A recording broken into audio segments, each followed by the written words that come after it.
Panthers. With that, let's get up to Charlotte, North Carolina, as we bring in our broadcast team of Brandon Guyton and Charles Davis. All right, Larry, EA Sports coverage of the NFL finds us at Bank of America Stadium in Uptown Charlotte. Coming up, we've got a good matchup on tap between the Green Bay Packers and the Carolina Panthers.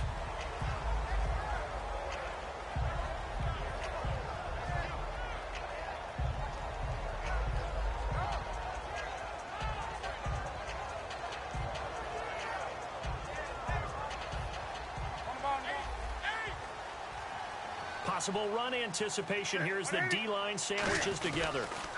They'll start the drive with a run by Stewart. And he is going to lose yardage here. It's a loss of 2 there, bringing up second down. When you think of Mike Daniels, you think of strength. Hard to knock off the football, but surprising quickness and ability to move and evade people. How about that play there? Well, he can squat 600 pounds, so that's how he caught people's attention coming into the league, and he caught our attention right there. To throw is Newton. And Kelvin Benjamin's got it. It's an 8-yard pickup, and that's going to lead to a 3rd down. And they'll look to avoid an early 3-and-out here on 3rd and 4. Newton. And he finds a man. It's Olsen. He's at the 30. And he takes it down deep into Green Bay territory. A big play there on the catch and run. 67 yards. Red zone opportunity. Come on now. Here's Newton. That's caught at the 1. 6 yards on the pickup, and that'll make it 2nd and goal. So they still get the completion even though the blitz was on. But the blitz got there. Does that stay in the mind of the quarterback the next couple plays? That's what you're hoping for. That's what you're planning for. It's a little risk reward. And he is in. Touchdown, Carolina. Cam Newton taking it in. And the Panthers take it right down and score on the opening drive. And they do exactly what they wanted to. Opening drive, they get into the end zone. They do it on the ground. And not only is the person lugging the ball happy, of course, because he got it into the end zone. How about the offensive linemen and receivers who are blocking for him? They have to feel great about themselves, sticking it in the end zone on a running play. Gano now following the touchdown here to kick it away. That'll be taken in the end zone. And the decision to come out is going to cost him 5 yards with a new rule as he's taken down right at the 20-yard line.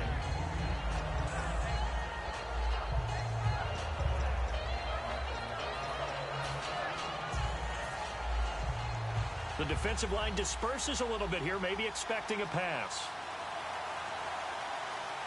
One back is Lacey. And he'll get it up the middle.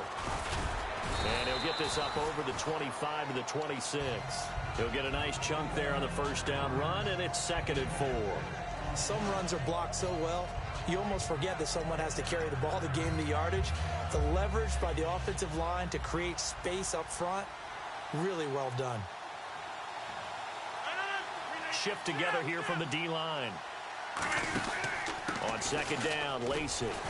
And not a whole lot doing there as he'll get it up to about the 28-yard line. And he got half of what he needed there, 2 yards, and it'll bring up a 3rd and 2 more. Rodgers looking to throw on 3rd and 2. And he'll be hit as he releases it, and that'll fall incomplete. Not too many things get to a quarterback of this magnitude, but I think it's safe to say that pressure can get to any quarterback. Now, he's obviously a great franchise quarterback, but felt the pressure, threw it incomplete. And how about the call here? They need 2 yards in their own territory on 4th down, and they're going to go for it.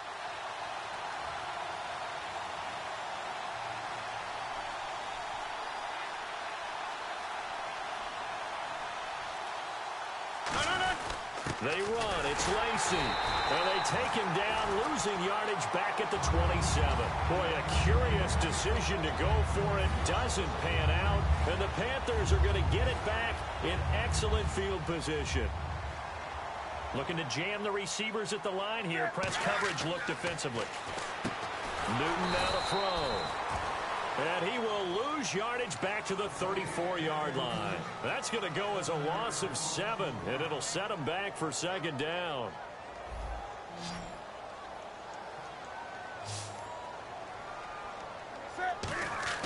To throw on second down is Newton. Under pressure, and he will go down. Sacked back at the 38. Well, it was second long. Now it's third and even longer. They're going in the wrong direction here. Because they're moving exactly the way they want to, but you're exactly right. Definitely going in the wrong direction for the offensive guys. Newton now to throw. Over the middle here to Brown. That'll be a gain of 15 yards, and that's going to make it fourth down. I don't know how many times, not just in my playing career, but you and I working together, have we ever heard a coach say, you know, I just don't have that play on my call sheet. And that's really what we had here. That was a big hole they were trying to get out of. Yeah, big gain, still a ways to go, though.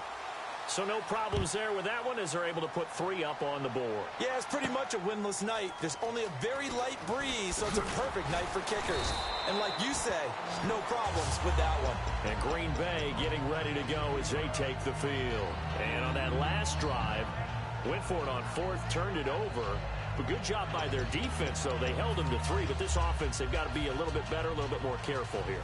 And sometimes when you see these calls on fourth down, when they decide to go for it, it's not necessarily the coach saying, I believe in my offense. Sometimes the coach saying, I believe in my defense. I can afford to go for it here because if we don't get it, I don't think we'll give up more than 3. And that's exactly what happened. You think that factored in? I do. I think that he had that in his mind going into the game, that I'm going to be aggressive on offense because I know I've got a defense that can hold up their end. Rodgers to throw on second down. He's going to float this one deep right side. That's caught inside the 20. It's a big play there for Green Bay. 64 yards. So after that big gain, let's see what else the offense has up its sleeve. They'll come out in the pistol. Into the red zone. It's Rodgers.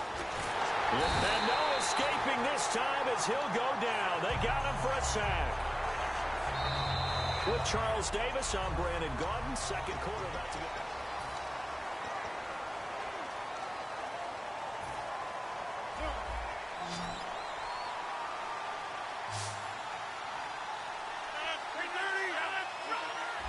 They come out here in the eye. Now Rodgers will handle Lacey. And he'll get it down inside the 20 to the 18-yard line. It's a gain of 7 on the ground, but they'll be faced with 3rd and long. And after that type of a run, there's some talking going on down on the field, but it's not trash talking. The guy who just carried the ball, he's going back and telling his offensive line, great job, keep it up, and we'll break that one soon. And he's got it. It's caught for a Packers touchdown. Jordy Nelson from 17 yards out. And the Packers are back within a score. And I think I saw that right. You tell me if I'm wrong. That was just a fly route, just to go. He went. Sometimes speed, just pure speed, is going to win. I don't care how athletic you are on the other side of the ball. When a guy's that fast and he can just take off, if a quarterback has time to throw the ball and release it when he wants to, that's the end result. Nothing you can do about that. He was just a better athlete on that play. Carolina getting set to take the field. And they split the uprights last time for 3. They've got the lead. They're not going to play this conservative. They're not hoping for another field goal. They're hoping for a touchdown. I'm with you on that one. I like where your head is. I like the way you're thinking because you're exactly right. Trying to sit on a lead and play that way, that doesn't work too well for most teams. Run your offense. Run what you do best. Exactly. Put it all the way down and try to increase your lead in a big way. The best way to do it, touchdowns. Charles, sidestepping for a minute, looking back to Sunday, we saw some clock management issues. You look at the Indianapolis game, the Dallas game, and how that shook down.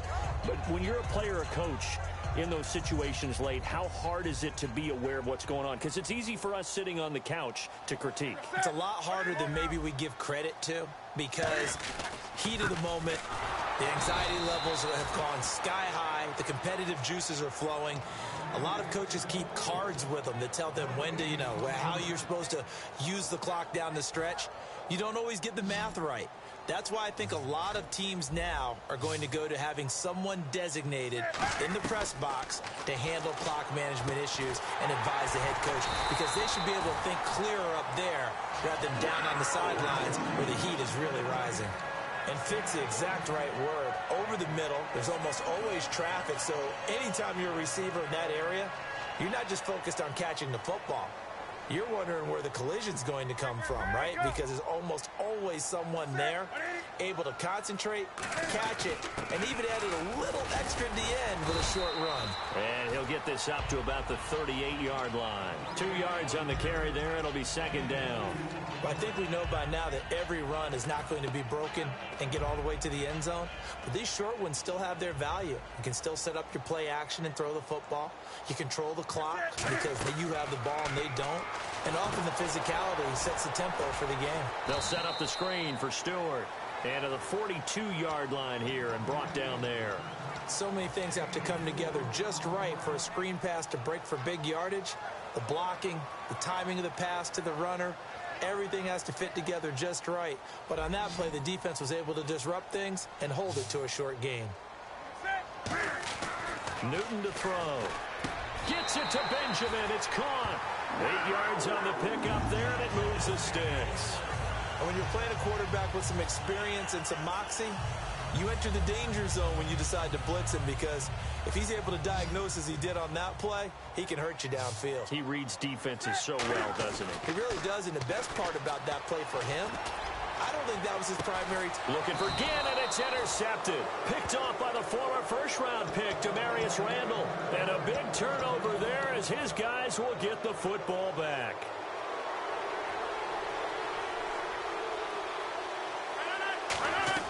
So after the INT, it's Rodgers. And Cook has it left side. And he's brought down. It's a pickup of 16 there, and it'll lead to a new set of downs. And the offense lining up 1st and 10. And there's a completion to the tight end. And look at the size of these players nowadays. At that spot, 6'4", 6'5", and up. A lot of guys used to be basketball players, somehow came back to football. That's really good for the game of football. You're getting better athleticism, great hand-eye coordination, guys who know how to control their bodies when they run their routes. And some options here for the offense on 2nd and 2. They come out here in the I. They run it again with Lacey. They find some open field here. Give him 17 yards that time as that'll move the chains. And a good little broken tackle run there for the former 2nd-round pick, Eddie Lacy. He's a big back, and he runs with some power and definitely with some physicality. And enough of those types of runs, as they accumulate, they turn into bigger runs later, because after a while, guys don't want to deal with him. They go play action here on 1st down. He's got time. And this is caught on the sideline. But no, they'll say out of bounds. He caught it but was not in bounds. Incomplete. Well, there's times when you see these catches that are made, and we just know the guys playing it are really wishing for college rules. Only need that one foot down instead of 2. That's awfully difficult on the sideline, isn't it? They'll run it now out of the gun. And down to the 36-yard line here. 2nd down, a little more productive than 1st. 7 yards on the gain. It gets them to 3rd and 3 now. So following the run, we'll see what they do here on 3rd down. Another pistol look here. Rodgers going to try and throw on 3rd down. Oh, the ball comes out on the hit, but they'll say it's incomplete. 3rd down is the down. Both sides know they absolutely have to win. And the name of the game for the defense is pressure on the quarterback. But pressure on the quarterback with contact, that's how you end up winning it. And this one looks good. It is good. Right down the pipe. And that will knot us up at 10. A little bit of a lower trajectory there on the deep kick, and it worked. Had to do it because he had to drive it out low because of the length of the kick. Able to do that, got it above the defense, and over the post. And last year that would have been a net gain of 5 on the return. This year he stopped where he would have been if he had taken a knee, and that's at the 25. Carolina getting set to take the field. And following the interception, we'll see what they can put together on this drive. I can hear my old college coach right now. He always used to tell us before every game, the team making the fewest mistakes will win. What they're hoping is that that last mistake is their only one of the game. Coaches, that's all they talk about, turnovers, right? Minimizing those and maximizing opportunities. Escaping the pressure right. Now he'll let it go deep left side. And the defense loses him. It's complete. Touchdown, Carolina. Ted Ginn, 7 points. Okay, the highlights are going to show the guy throwing it, the guy catching it, ended up in the end zone. But how about those big guys up front that allowed that to happen? He had a ton of time to throw the ball. He did. There's two sides to that coin, though. The O-line was great. D-line not very good. And as well as coverage, because now you're really stuck in a bad spot. That much time to throw the ball, someone usually comes free. This is taken about 7 yards deep. And he'll be brought down at the 23, make it the 24-yard line. And Green Bay getting ready to go as they take the field. And fortunate to get points on the board last time. They had to hit a really long field goal to do so. The kickers in today's game are so good and so skilled and hit from distances that we almost start to take them for granted. And we can't do that. That's a long field goal that they got 3 points out of. They've got to feel good about that, and they better make sure they love him up because he's helped them out. Yeah, now we'll see if that offense can put 6 on the board here. We'll see. Caught by Nelson left side. And he's brought down after a good gain. And they get 28 yards on that one. And the Packers are going to have a first down. One back is Lacey. Now a play fake here on first down. And no escaping this time as he'll go down. They got him for a sack. Okay, I'm not sure you could actually draw up a better pass rush than that one right there. Nowhere to go outside. He had to keep backing up and backing up and backing up. Eventually dropped for a huge loss. And he'll be tackled right on the midfield logo. A nice job of just sticking the helmet down 9 yards on the play, but still 3rd and 12 now.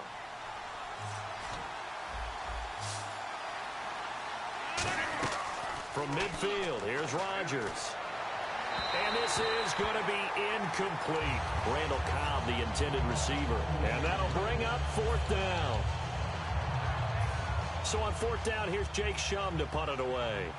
Back deep for the Panthers, Ted Ginn. And this guy, but they decided